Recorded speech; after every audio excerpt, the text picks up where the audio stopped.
Hacı Nəsirəddin Tusinin tələbəsi Qütbəddin Şiraziyə aid edilən bir beyt var. Bu beyti fəlsəfə və məntiq kitablarında da nümunə gətirirlər. Deyir ki, qolb bustan duş در خوشتر لباسی خفته بود. یک نسیم از کوی canan خاست xürrəmtər şəkuft. Belə tərcümə edim ki, gül gözəlcə donla dün bustanidə yatmış idi. Qalxdı bir yel yar küyündən, açıldı şadıman.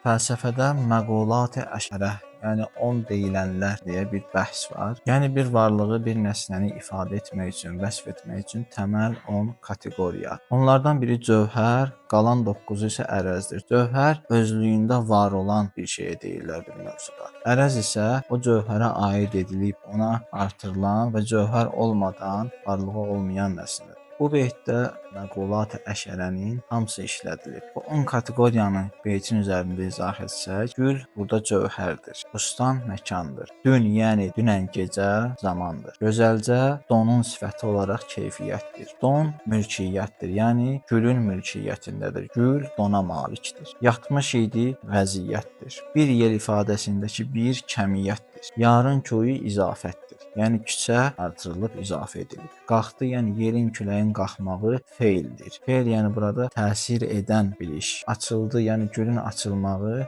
infialdır. İnfial yəni təsirə məruz qalmaq. Feilin nəticəsi ilə infial baş verir. Yəni canan koyundən yel qalxır və gül bu səbəbdən, bu təsirlə açılır. Və sonda açılmaq feilinin sifəti olan şadıman yenə də keyfiyyət.